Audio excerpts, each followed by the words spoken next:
माननीय राष्ट्रपति द्रौपदी मुर्मू को एक स्मारक पत्र जरिया ओडिशा माननीय आसी दृष्टि एवं विभिन्न घटना प्रवाह रे देशर सर्वोच्च संविधान रक्षक हिसाब से विभिन्न घटना मत प्रकाश कर इंटरवेंशन करने हस्तक्षेप करने दाबी अनुरोध भी करा परिप्रेक्षी ओडिशार जनगणकर प्रिय नेता माननीय विरोधी दल नेता आमर सभापति श्रीयुक्त नवीन पट्टनायक ये घटना 4 दिन तले विचार विभाग तदंत एवं हाईकोर्ट द्वारा मॉनिटरिंग गोटे कमिटी द्वारा यार तदंत पाई दाबी रखी मत प्रकाश कर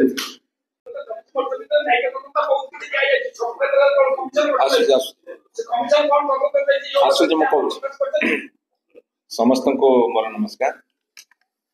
मान्यवर देवी प्रसाद मिश्र आमर जो मॉनिटरिंग और स्टीयरिंग कमिटी वर्तमान चेयरमैन से आपण मान को आज सांबादिक सम्मेलन संपर्क में सूचना दे मैं आपण मान को कही रखे गत 14 तारिख राति घटी घटना मान्यवर प्रधानमंत्री गस्त कार्यक्रम को आखि आगे रखी चपे देवाई जो प्रयास करा एवं पीड़िता को जेल को पठे दि जाता स्वर को चपे देवाई 18 तारिख में मान्यवर हाईकोर्ट जो जमीन प्रदान कले एवं पीड़िता को उपयुक्त चिकित्सा देवाई जो निर्देश देले तापर घटनाटी लोकलोचन को आसला किंतु ता पूर्व 17 तारिख दिन जड़े उच्च पदस्थ पुलिस ऑफिसर भरतपुर थाना को क्लीन चिट दे 17 तारिख जो क्लीन चिट दे उच्च पदस्थ ऑफिसर 18 तारिख हाईकोर्ट निष्पत्ति आसवा पूर्व 17 तारिख में मान्यवर प्रधानमंत्री गस्त कार्यक्रम सरी जाइए सरकार ये घटनार जो तीव्रता को लक्ष्य रखी प्रथम स्वीकार करिगले जे जो पुलिस माने एभली बर्बरचित कार्यक्रम करिसंती से माने दोषी बोली तम सस्पेंड करी सरकार दोष स्वीकार करि सारछंती। एटा आपण माने समस्त को अनुरोध करिबी ए कथा को टिके नोट नेबे। 18 तारिख दिन हाईकोर्ट निष्पत्ति आसवा पूर्व सी सरकार मानि नेले जे एमाने दोषी से सस्पेंड कले एवं जिते बेले पीड़िता आसी क्रंदनरत अवस्था समस्त घटना प्रकाश कले मो समस्त गणमाध्यम को धन्यवाद देवी से कथा को प्रसार कले एवं एक कथा समग्र ओडिशार जनसाधारण भितर तीव्र आलोड़न सृष्टि कला। ओडिशा भितर केवल नुह भारत वर्ष प्रबल वेग आलोड़न सृष्टि करता एवं आपण मान कही रखे जनरल शेखावत मान्यवर सुप्रीम कोर्ट चीफ जस्टिस को चिठी लिखा एवं पूर्वतन जनरल माने से संपर्क प्रतिक्रिया प्रकाश कर सबुठ बड़ कथा दायित्व संपन्न विरोधी दल हिसाब से मान्यवर श्रीयुत नवीन पट्टनायक एक घटनार गुरुत्व एवं गंभीरता को लक्ष्य रखी न्यायिक तदंत एवं एसआईटी जरिया हाईकोर्ट मॉनिटरिंग कथा कहले से कथा को सरकार सेतेबेले ग्रहण करने को प्रस्तुत नथिले कारण से चेष्टा करुथिले कथार मोड़ बदलिया घटनार मोड़ बदलिया एवं ए घटना को चापी देवाई केमिति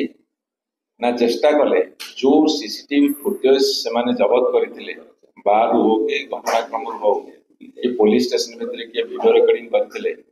सेथिरे पीड़िता को जड़े अति निम्न स्तर महिला बोली देखेबार जो कार्यक्रम हाथ को नेले ये कथार पर्दाफाश होला परे एवं कथार जेतेबेले गुरुत्व एवं तीव्रता बढ़ुची देखिले राज्य सरकार काली राति अधरे न्यायिक तदंतर आदेश देइछथि गेजेट नोटिफिकेशन ହେଇଛି ଏବଂ गेजेट नोटिफिकेशन ହେଲା ପରେ ହାଇକୋର୍ଟ ମନିଟର କରିବେ ବୋଲି କହିଛନ୍ତି। ମୁଁ ଏଠି ଆପଣ ମାନଙ୍କୁ କହି ରଖେ ବିଜୁ ଜନତା ଦଳ ଯୋଉ ଡାକରା ଦେଇଥିଲା ଯେହେତୁ ଗୋଟେ ଦାୟିତ୍ୱ ସମ୍ପନ୍ନ ବିରୋଧୀ ଦଳ ଏବଂ ଦାୟିତ୍ୱ ସମ୍ପନ୍ନ ଉତ୍ତରଦାୟୀ ରହୁଥିବା ବିରୋଧୀ ଦଳ ବିଜୁ ଜନତା ଦଳ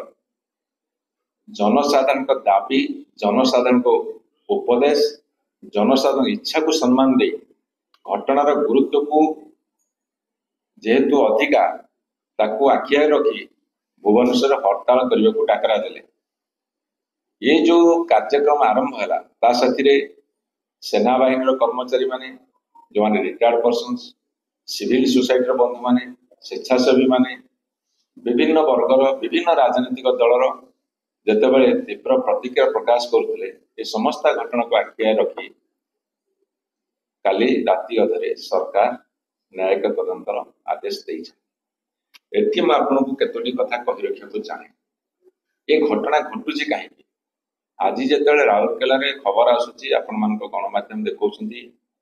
दुईटी नाबालिका उत्पीड़न शिकार होती घटनार पृष्ठभूमिटा कौन पृष्ठभूमि हूँ जितेबले राज्यपाल पुआ जड़े एएसओ छेप पकड़ा मार मारिया जोता चटेवा एत बड़ जघन्य कांड कला पत्नी कांदिक कहला जितेबले कौन कार्यानुष्ठान निगला नहीं जो माने गुंडा बदमाश लोफर जो मानकर क्रिमिनाल एक्टिविटीज करिबार मनोवृत्ति से माने प्रोत्साहन पाइले यही गोटे कथा को उदाहरण स्वरूप ग्रहण करके से माने प्रोत्साहन पाइले